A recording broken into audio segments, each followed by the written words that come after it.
თანამედროვე ხელოვნების საერთაშორისო კურატორები, კრიტიკოსები, ისტორიკოსები და თავად ხელოვანები 8 ქვეყნიდან თბილისში შეიკრიბებიან საქართველოს თანამედროვე ხელოვნების საერთაშორისო სიმპოზიუმს მასპინძლის კლუბს ღონისძიება დღეს დაიწყო. ორდღიან სიმპოზიუმზე თანამედროვე ხელოვნების აქტუალურ თემებზე იმსჯელებენ. მომხსენებლები თავიანთ პრეზენტაციებში სხვადასხვა ქვეყნის გამოცდილებას წარმოადგენენ. პროექტი საქართველოს კულტურისა და ძეგლთა დაცვის სამინისტროს და გოეთეს ინსტიტუტის მხარდაჭერით ხორციელდება. ბიენალე ზოგიერთი ხელოვანის მკვლევარის აზრით ბიენალე აუცილებელია ყველა ქვეყნისთვის, რადგანაც ბიენალის საშუალებით ქვეყანა ხდება, ასე ვთქვათ, ცნობილი და იკუთვნებს თავის ადგილს მსოფლიო არტ-ლანდშაფტში.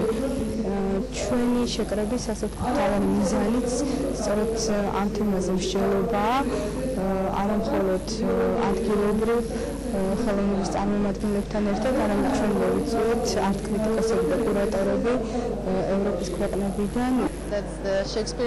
სჭირდება თუ არა თბილის ბიენალე შექსპირის კითხვას გავს, ბიენალე კი თუ ბიენალე არა. ნებისმიერ შემთხვევაში ექსპერტების შეხვედრა ძალიან მნიშვნელოვანი და საინტერესოა. ბიენალე მნიშვნელოვანი პროექტია არტ-სცენის განვითარებისათვის. აქ კითხვა სხვაგვარად უნდა დაისვას, რა სახის უნდა იყოს ბიენალე და როგორ გავაკეთოთ ის, იმიტომ რომ ბიენალეს ჩატარებას საკმაოდ დიდი დაფიქრება სჭირდება.